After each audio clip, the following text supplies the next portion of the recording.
그래서 오늘 말씀 전거의 내용이 참 의미가 있는 말씀입니다. 마태복음 3장 12절에서 세례 요한이 바리새인과 사두개인들에게 말합니다. 손에 키를 들고 자기의 타당마당을 정하게 하사 알곡은 모아 곡간에 들이고 쭉정이는 끄지 않는 불에 태우시리라 그랬어요. 세례 요한이 어떤 분입니까? 예수님하고 인척관계에 있는 분이에요. 예수님과 사촌입니다. 6개월 먼저 나신 분이야. 세례 요한이. 그분이 이렇게 얘기하고 있는 거예요. 알곡은 모아 곡간에 들이고 쭉정이는 끄지 않는 불에 태운다고. 쭉정이 뭐예요? 아무것도 없는 거야. 교회 나와서 신앙생활을 열심히 했는데 하나님 앞에 서니까 아무것도 없어. 안에 알이 없어. 쭉정이 눌리보면 말이죠. 이 안에 알이 없어요. 보기는 뭐 똑같은데 그걸 불에 태운답니다. 성경 말씀하시기를. 이처럼 성경 말씀에는요, 믿는 신자들 중에 세 부류가 있음을 말씀합니다. 첫째, 알곡. 그 다음에 쭉정이.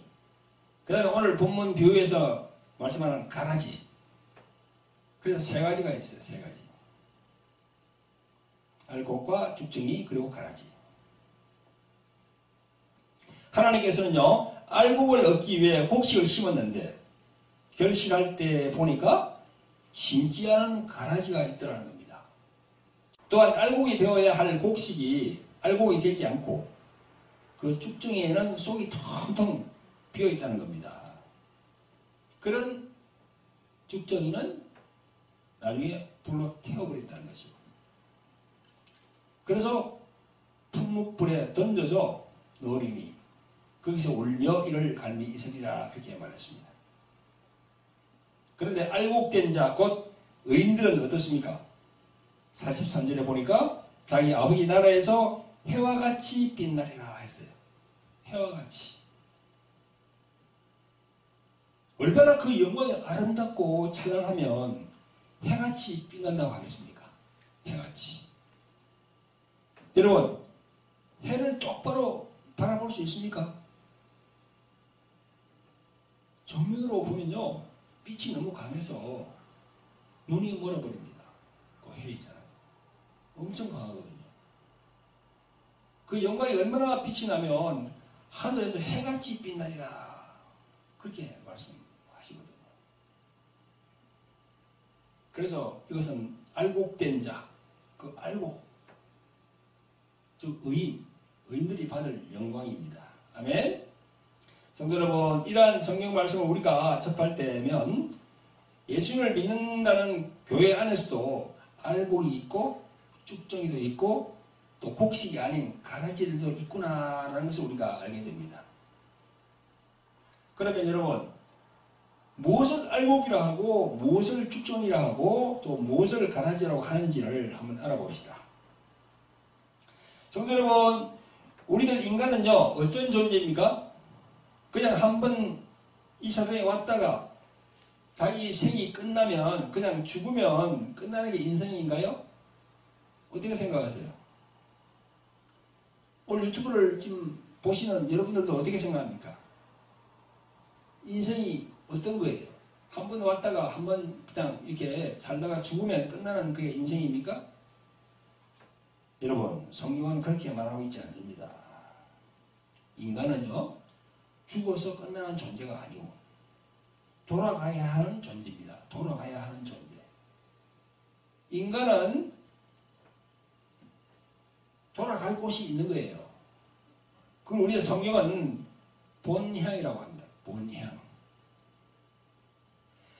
성경은 말씀하기를 돌아갈 곳이 있는데 천국이냐 아니면 지옥이냐 그 두 군데로 나눠져요. 다른 곳이 없어요. 인간은요, 반드시 돌아가야 할 존재인 것을 인간 스스로 영이 알아요. 교회 나오지 않아도 알아요. 그래서 보세요. 불신자라도 세상에서 사람이 죽었을 때 이런 말을 합니다. 돌아가셨다. 저 세상으로 갔다. 또 뭐 황천길로 갔다. 돌아갔다는 거야. 왜 그런 얘기 하겠어요? 돌아갔다고. 어디 있으니까 돌아갔다 할 거 아닙니까? 그죠? 그게 바로 성경은 천국과 지옥을 얘기하는 거예요. 그래서 우리 예수를 믿는 신자들은요, 어느 때든지 이 땅에서 딱 자기 숨이 끊어질 때 그대로 하나님 아버지 나라로 딱 바로 갈 수 있어야 돼요. 아멘?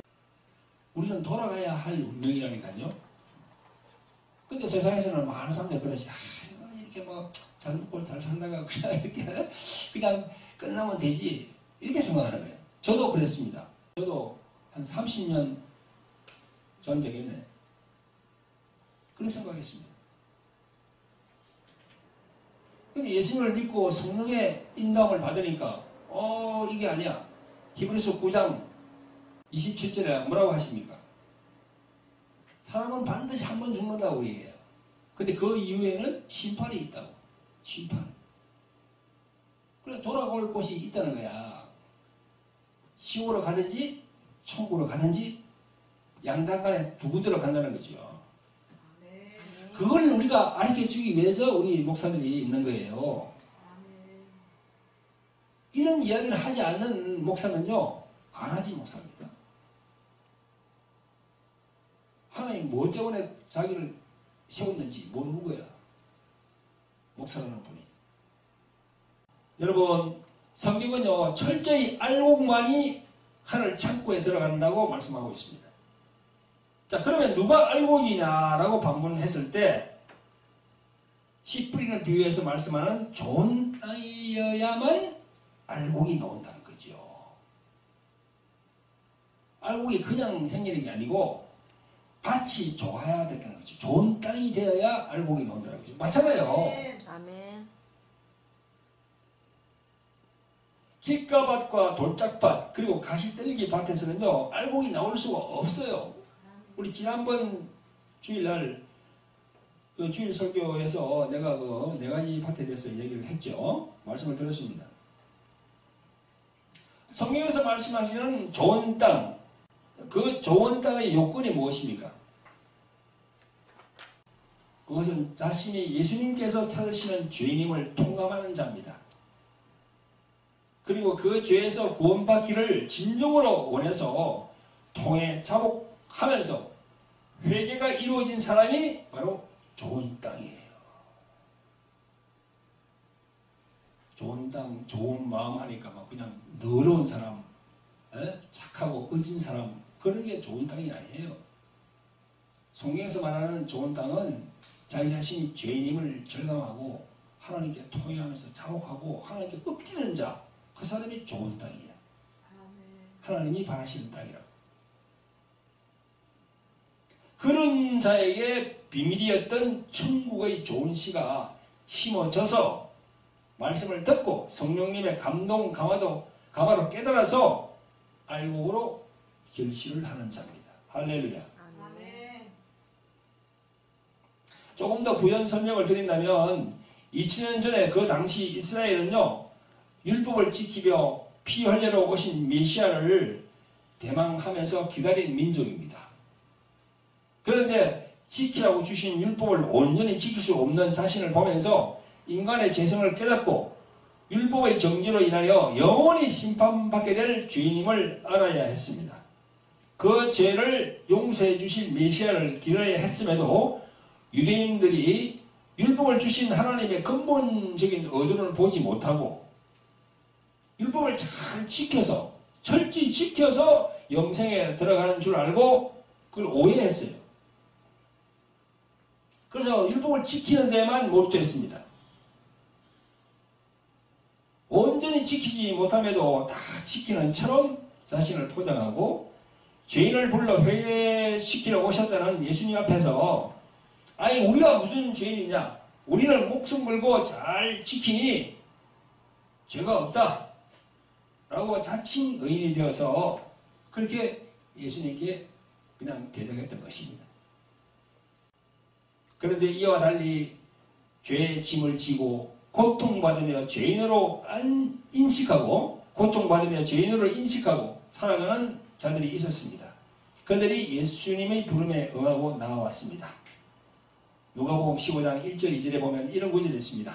모든 세리와 죄인들이 말씀을 들으러 가까이 나오니 이렇게 되어 있어요. 여기 죄인들이잖아요. 세리는 뭡니까? 세리는 세무서원이야. 돈을 거두는 세무서원. 그리고 죄인은 뭡니까? 죄인은 이방인들을 얘기합니다. 이스라엘 민족이 아닌 다른 민족을 죄인이라고 얘기해요. 예수님 앞에 나오는 그들이 바로 좋은 땅이요 알곡입니다. 바로 육신으로 오신 예수님 앞에 자신이 죄인임을 절감하는 자요, 그가 성령님의 감동 감화로 말씀을 깨달아서 행하게 되는 거거든요. 이것이 바로 진짜로 알곡이 되는 길이거든요. 성도 여러분, 하나님 앞에 자신이 죄인임을 고백하면서 회개함으로써 하나님이 바라시는 좋은 땅이 되어서 귀한 열매를 맺으시는 성도 여러분 되시기를 예수 그리스도 이름으로 축원드립니다. 아멘. 아멘. 성도 여러분, 알곡에 대해서 설명을 들었으니 이제는 쭉정이는 어떠한 의미가 있는지 한번 알아보겠습니다. 성도 여러분, 쭉정이가 무엇입니까? 출발은 함께 시작을 한 이삭이에요. 쭉정이라고 하는 것은요, 씨 뿌리는 비유에서 보였듯이 길가와 같은 마음. 이 길과 같은 마음은요, 천국 말씀이 마음에 뿌려지긴 했으나 그 말의 의미를 깨닫지 못할 때는요, 마귀가 와서 그 심령에서 말씀을 싹 뺏어가는 거예요. 길가 밭에 떨어진 걸 누가 쪼아먹는다 그랬습니까? 새가 쪼아먹는다 그랬죠. 그래서 예수님은 새를 마귀로 비유했어요. 쪼아먹으니까 이렇게. 그걸 또 악한 자라고 했습니다. 또 돌밭과 같다는 것은요, 천국의 말씀을 듣고 기쁨으로 받기는 하는데 그 믿음으로 서지 않으니까 어려운 일을 만날 때는 넘어지는 거야. 그리고 가시들기와 같다는 밭은요, 말씀을 듣기는 해도 세상의 물질, 특히 돈에 마음이 있어가지고 이 돈 때문에 결실을 못하는 거예요. 돈.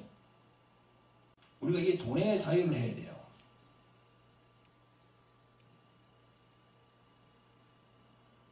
이것이 바로 쭉정이의 모습입니다. 천국의 말씀은 듣지만 그에게는 천국이 마음에 없다는 것입니다. 천국은요, 예수님 때문에 핍박도 받고 환난도 받고 그런 상황이 되었을 때 낙심하거나 원망하거나 불평하는 것, 또 타협하는 것, 이 모두 말씀이 없는, 믿음이 없는 쭉정이 신자입니다. 또한 세상 염려에 매여서 재물의 유혹이 있는 것은 천국을 추구하는 것이 아니고 세상을 추구하는 것이기 때문에 그것으로 말씀이 막혀서 말씀의 결실을 보지 못한다는 것입니다. 사랑하는 성도 여러분, 유튜브로 시청하시는 구독자 여러분, 자기 자신을 한번 점검해 보시기 바랍니다. 자기 자신이 진정으로 하나님이 보시기에 알곡인지 쭉정인지 자신만이 알 수 있습니다. 우리 목사들도 마찬가지예요. 저도 내 나름대로 또 이렇게 생각을 해봐야 돼요. 내가 알곡인지 쭉정인지 내가 가라지인지 내 스스로가 한번 또 돌아가야 되거든요.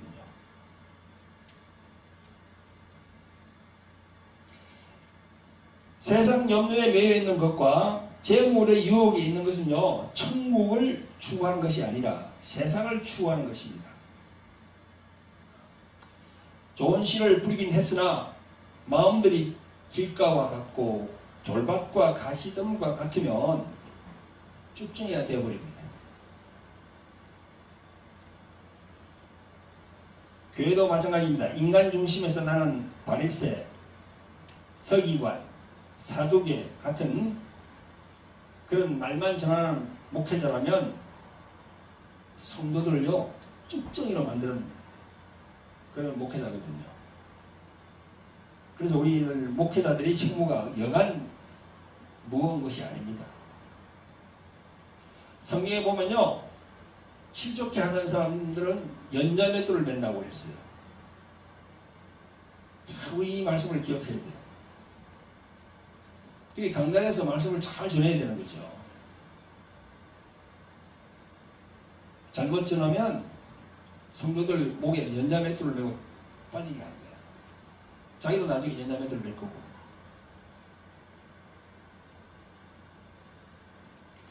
모든 성도들이 예수님의 말씀으로 피가 되고 살이 되어서 세워진 속사람, 영의 사람들이 되도록 말씀을 전하시는 주의 종들이 되시기를 예수 그리스도 이름으로 축원드립니다. 아멘. 아멘.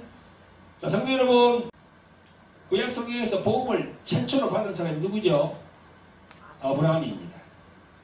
하나님께서 아브라함과 언약을 맺으시고 그 다음에 언약의 씨로 주신 이삭을 번제로 드리라는 것으로 아브라함의 믿음을 시험하신 후에 내 씨로 크게 성하고 내 씨가 대적의 문을 넣고 내 씨로 천하 만민이 복을 얻을 것이다 라고 창세기 22장에 말씀했습니다. 성도 여러분, 아브라함도 사라도 이삭도 야곱도 모두 다 하나님의 구원하시는 뜻을 이루시는데 도구로 사용되었습니다.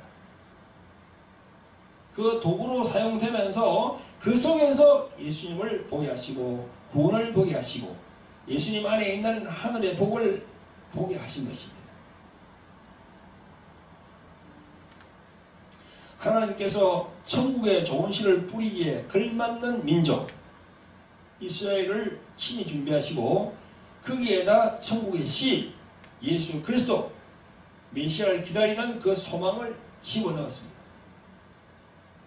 여러분 보세요. 오늘 본문 25절 26절에 사람들이 잘 때에 그 원수가 와서 곡식 가운데 가라지를 덧뿌리고 갔더니 이렇게 되어 있습니다. 곡식 가운데 이렇게 말했는데요. 이 곡식이 누구겠습니까? 이 곡식이 누구냐면요. 아브라함에게 언약하신 생명의 언약을 받은 이스라엘입니다. 이 곡식은 바로 이스라엘이에요. 그런데 이렇게 좋은 씨가 심어진 하나님의 곡식 가운데 사람들이 잘 때가 언제입니까? 그게 말라기 이후에 신약 사이죠. 사람들이 잘 때에 그 원수가 풀렸다는 것인데 잘 때라는 말은요, 잠을 잔다는 말이 아니고 영적인 잠을 잔다는 거죠. 영적인 암흑시대가 있었다는 겁니다. 즉 하나님의 언약의 말씀으로 깨어있지 않았다는 말씀이거든요. 그렇게 깨어있지 않은 그 기간이 얼마입니까? 400년이에요. 그 영적인 잠을 잔 그 400년 그 시기에 원수 마귀가 곡식 가운데 가라지를 뿌렸다는 거예요. 예수님 말씀.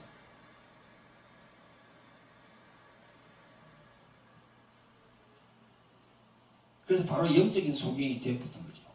유대교의 지도자들에게 신앙의 탄압이 들어오게 되었고 종교적으로 높은 곳에 있다는 교만과 선민 사상이 들어오고 이어 물질욕, 명예욕에 잡히고 선지자들의 경고를 외면했습니다. 그래서 사도 베드로후서 2장 22절에 개가 토하였던 것에 돌아가고 이런 말을 합니다. 바로 이들에 대한 비유입니다. 그게 성경은요 가라지를 개로 표현하고 있어요. 예수님이 이것을 비유로 말씀하는 곳이 있습니다. 마태복음 21장 33절부터 43절까지 말씀입니다. 다시 한 비유를 들어라. 한 집 주인이 포도원을 만들고 산울로 두르고 거기 적잖은 구유를 파고 망대를 짓고 농부들에게 새로 주고 타구에 갔더니 실과 때가 가까움에 그 실과를 받으려고 자기 종들을 농부들에게 보내니 농부들이 종들을 잡아 하나는 심히 때리고 하나는 죽이고 하나는 돌로 쳤거늘 다시 다른 종들을 처음보다 많이 보내니 저희에게도 그렇게 하였는지라. 후에 자기 아들을 보내며 가로되 저희가 내 아들은 공경하리라 하였더니 농부들이 그 아들을 보고 서로 말하되 이는 상속자니 자 죽이고 그의 유업을 차지하자 하고 이에 잡아 포도원 밖에 내어 쫓아 죽였느니라. 그러면 포도원 주인이 올 때에 이 농부들을 어떻게 하겠느냐? 저희가 말하되 이 악한 자들을 진멸하고 포도원은 제때에 실과를 바칠 만한 다른 농부들에게 새로 줄지니이다. 이렇게 되어 있어요. 이게 말이죠. 예수님이 그 상을 얘기하는 거예요, 지금. 여기에 보면 자기 아들을 보낸다 그랬잖아요. 그럼 누구를 얘기합니까? 예수님이지. 예수님이 이전에 많은 선지자를 보냈어요. 그거 다 죽였어요. 많은 선지자들을. 선지자들의 말을 듣지 않는 거예요. 회개하라는 선지자들을 다 죽였고, 예수님도 오셔서 그들의 죄를 지적하고 회개하라고 하니까 예수님을 죽이려고 막 따라다녔습니다. 그러면 마귀가 덧뿌린 가라지가 누구겠습니까? 누구죠? 마귀가 덧뿌린 가라지. 그 누굽니까, 우리가? 그 당시 바리새인, 서기관, 사두개인들, 유대인들의 영적 지도자들, 그런 사람들이 가라지야. 그래서 예수님께서 이걸 얘기하고 계시는 거지. 그러면 바리새인, 서기관, 사두개인들, 이들은 누구에게서 나왔습니까? 이들은 누구에게서 나왔죠? 마귀에게서 나왔어요. 그 증거로 요한복음 8장 44절에서 예수님이 말씀합니다. 너희는 너희 아비 마귀에게서 났으니 너희 아비의 욕심을 너희도 행한다 라고 하십니다. 예수님이 오시기 가까운 때에 이스라엘 영적 지도자들이 사단이 뿌린 가라지였어요.